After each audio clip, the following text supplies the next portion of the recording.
objetivo: falar algo da parte de Deus que atinja o coração de todos nós, o coração do pastor Henrique e o coração das famílias que aqui estão. Amém, Jesus. O desafio é grande. O desafio também é grande para mim, porque eu vou pregar um texto que não é muito comum ser pregado na igreja. O desafio para mim também é grande, porque o texto que eu vou pregar hoje, eu levei 3 meses para pregar na minha igreja. 12 domingos consecutivos.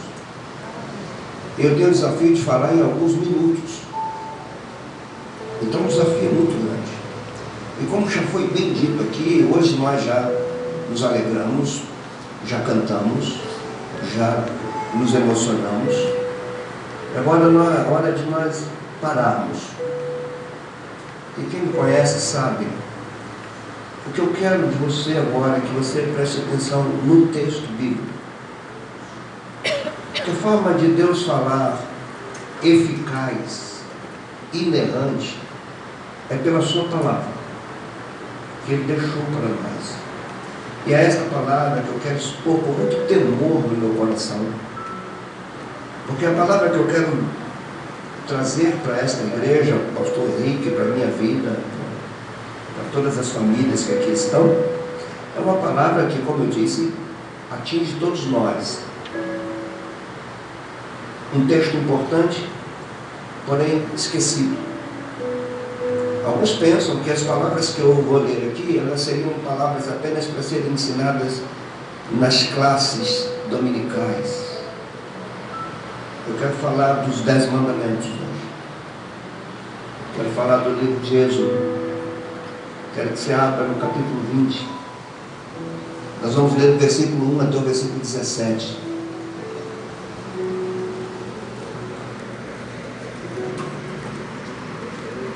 Desejo do meu coração é deixar a minha contribuição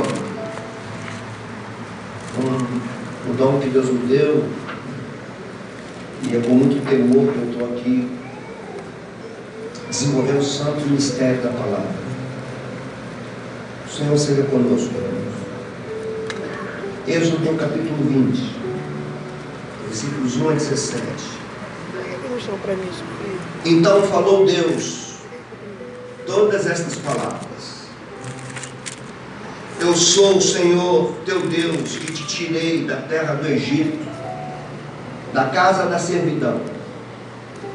Não terás outros deuses diante de mim. Não farás para ti imagem de escultura, nem semelhança alguma do que há em cima dos céus, nem embaixo da terra, nem nas águas debaixo da terra. Não as adorarás, não lhe darás culto, porque eu sou o Senhor teu Deus, Deus zeloso, que visito a iniquidade dos pais, dos filhos, até a 3ª e 4ª geração, daqueles que me aborrecem, e faço misericórdia até 1000 gerações, daqueles que me amam e guardam os meus mandamentos. Não tomarás o nome do Senhor teu Deus em vão, porque o Senhor não terá por inocente o que tomar o seu nome em vão. Lembra-te do dia do sábado para o santificar. 6 dias trabalharás e farás toda a tua obra, mas o 7º dia é o sábado do Senhor teu Deus. Não farás nenhum trabalho, nem tu, nem o teu filho, nem a tua filha, nem o teu servo, nem a tua serva, nem o teu animal, nem o forasteiro das tuas portas para dentro. Porque em 6 dias fez o Senhor os céus e a terra, o mar e tudo que neles há, e ao 7º dia descansou. Por isso o Senhor abençoou o dia de sábado e o santificou. Honra teu pai e a tua mãe, para que prolongue os teus dias na terra que o Senhor teu Deus te dá. Não matarás, não adulterarás, não furtarás, não dirás falso testemunho contra o teu próximo. Não cobiçarás a casa do teu próximo, não cobiçarás a mulher do teu próximo, nem o seu servo, nem a sua serva, nem o seu boi, nem o seu jumento, nem coisa alguma que pertença ao teu próximo. Senhor nosso Deus, É com muito temor no nosso coração que nós estamos diante da Tua palavra. São pecadores redimidos pela Tua graça e que agora têm acesso à revelação verbal Tua, por meio da qual conhecemos a Ti, as Tuas obras e o Teu desejo.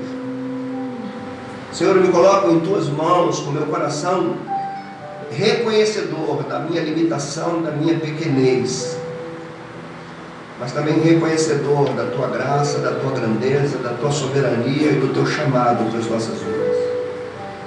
Que Teu nome seja honrado, que Teu nome seja glorificado, que Tua palavra seja lida, explicada, exposta e aplicada com muita fidelidade, Senhor. É assim que nós oramos nesta noite, no nome do Teu Filho Jesus. Amém. Amém, Jesus. Obviamente não tem como eu entrar em cada mandamento aqui, mas a minha proposta para nós hoje é a gente analisar o contexto dessas palavras, o ambiente dessas palavras, as implicações dessas palavras, a estrutura dessas palavras e as aplicações dela em nossas vidas. Se alguém me perguntar assim, no que os cristãos creem? A resposta seria: observe a forma como eles vivem, porque a forma como eles vivem expressa o que de fato eles creem. Aleluia, glória, glória. A fé cristã não é só para ser crida, é para ser entendida. Verdade. E obedecida. O que tem a ver essas palavras conosco? O que tem a ver essas palavras com a igreja? Seriam essas palavras apenas para Israel? Seriam essas palavras apenas para aquele povo que havia sido liberto do Egito e estava no deserto com Moisés? Essas palavras que nós acabamos de ler em Êxodo 20, elas são repetidas em Deuteronômio 5. E o contexto histórico aqui é significativo, porque entre Êxodo 20 e Deuteronômio 5 tem 38 anos de história. Entre o que está relatado em Êxodo 20 e o que está repetido em Deuteronômio 5, tem 2 gerações. A primeira aqui, de Êxodo 20, 3 meses depois deles terem atravessado o Mar Vermelho. Aqui eles estão ouvindo, através de Moisés, o querer de Deus. Essa geração que ouve essas palavras pereceu no deserto. Nasceu uma outra geração no deserto que vai entrar na terra prometida. Essas palavras são tão importantes que antes dessa nova geração entrar na terra prometida, Moisés teve que repetir essas palavras. Essas palavras são tão importantes que elas iam ser o guia do povo de Israel na terra prometida. Por meio da obediência ou da desobediência a essas palavras, Israel ia prevalecer ou ia sucumbir. Seria abençoado ou amaldiçoado. Normalmente nos orgulhamos muito, ficamos muito felizes quando ouvimos com voz de entusiasmo o eco da palavra de Paulo aos Romanos, quando ele diz: se Deus é por nós, quem será contra nós? Aleluia! No entanto, nós não paramos para pensar na seguinte pergunta: e se Deus for contra nós? Sim. Quem poderá ser a favor de nós? Então aqui estamos em coisas preciosas. Qual é a importância desse contexto? O primeiro ponto que eu quero que você entenda é que nunca houve um povo de Deus sem as leis de Deus. Quando Deus criou Adão, deu a ele leis. Reparem bem, Deus não deu leis para que por meio delas Adão fosse criado, mas Deus deu leis a alguém que foi criado para que por meio dessas leis ele fosse a imagem daquele que o criou. É muito importante importante nós entendermos aqui o contexto dessas palavras, porque quem está escrevendo isso, quem está registrando isso é Moisés. Segundo a nossa fé, ele é autor dos 5 primeiros livros da Bíblia, que nós chamamos de Pentateuco, que os judeus chamam de Torá. 5 primeiros livros, escritos por ele. Quando você pega o primeiro capítulo desses 5 livros, você vai ler Moisés escrevendo: no princípio criou Deus. Ele começa dizendo que Deus é o princípio de todas as coisas e que no princípio de todas as coisas Deus criou tudo. Ele no primeiro capítulo de Gênesis ele vai dizer que Deus criou o homem à sua imagem. E aqui é muito importante para nós entendermos a razão de Moisés usar essa palavra imagem para aquele povo, dizendo que aquele povo era a imagem de Deus, que Deus deveria ser visto pelas suas criaturas e não pelas estátuas. Importante nós entendermos isso, porque esse povo estava escravizado numa nação idólatra, cujas divindades eram representadas por estátuas. Moisés agora está educando aquele povo e dizendo que não existem muitos deuses, só existe um Deus. Aleluia. E esse Deus é criador. Aleluia. E esse Deus não é representado por estátuas. É verdade. Esse Deus é representado por pessoas Aleluia. que Ele criou.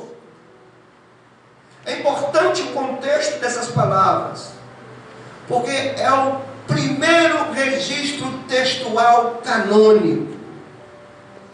O cânon começa com o dedo de Deus, porque as Escrituras vai nos dizer que essas leis foram escritas pelo dedo de Deus em 2 tábuas dadas a Moisés. Então as primeiras palavras, Deus puniu um projeto humano idólatra da Torre de Babel. Deus espalhou as nações, confundindo as línguas. Gênesis 11, nações debaixo de maldição. Gênesis 12, Deus chama o homem para tirar as nações debaixo da maldição, para que todas as nações sejam benditas nele. Em Gênesis 12, Deus tira o homem de uma terra idólatra e fala: sai da tua terra, sai da tua parentela, sai da casa do teu pai e vai para um lugar que nem você sabe. Eu vou te mostrar. Eu de ti farei uma grande nação. Aleluia. Essa grande nação está aqui começando. O que era essa grande nação? Aos olhos humanos, nada. Assim como Abraão era nada. Assim como Isaac nasceu de uma impossibilidade. Rebeca não podia gerar. Assim como Jacó nasceu de uma impossibilidade, assim como José nasceu de uma impossibilidade, assim como Jesus nasceu de uma impossibilidade, porque uma virgem não pode dar luz. O que mostra que Deus é soberano sobre todas as coisas. E o que nós precisamos entender quando estamos reunidos aqui é que nós não viemos aqui para apresentar a Deus as nossas vontades, mas nós estamos aqui para que Deus nos diga qual é a vontade dele. Aleluia. Ele é o soberano, não nós. É verdade, O Senhor. plano é dele, não nosso. Aleluia. O propósito é dele, não nosso. Aleluia. A minha alegria, a minha felicidade, o meu bem-estar está exatamente em conhecer o seu propósito. Por isso que Paulo vai dizer aos Romanos: tudo coopera para o bem daqueles que amam a Deus. Eu já falei, nós amamos esse texto, mas o texto continua e diz: daqueles que são chamados segundo o seu propósito. Glória a Deus. Porque os que de antemão conheceu também os predestinou para serem conformes à imagem do seu Filho. Olha a imagem. Aleluia, Jesus. propósito pelo qual todas as coisas cooperam para o nosso bem. Ser conforme a imagem do unigênito, para que o unigênito seja o primogênito dentre muitos irmãos que são a imagem do Criador. Glória a Deus. O ponto aqui do decálogo dos 10 mandamentos é que quando Moisés escreve que Deus criou o homem à sua imagem, quando ele escreve isso, a imagem de Deus no homem já havia sido deformada pelo pecado. Daqui você vai começar a entender para a tua família, para esta igreja, para o meu amigo pastor que está aqui. Por meio das leis que Deus dá ao seu povo, a imagem dele ia ser refletida. A imagem que havia sido deformada pela queda. Agora Deus reúne o povo e dá as suas leis numa atitude de graça, de amor.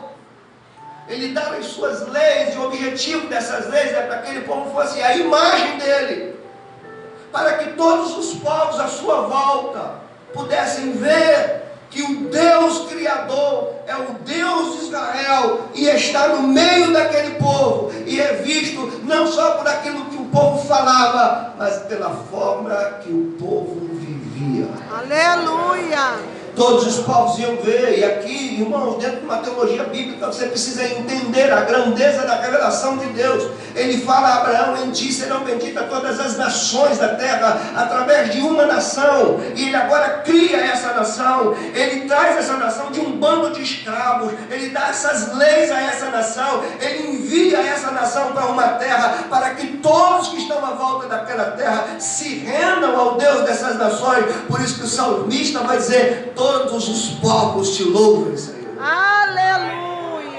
Esse povo agora é a igreja, o Israel de Deus, que nasceu da semente de Abraão, da semente prometida em Gênesis.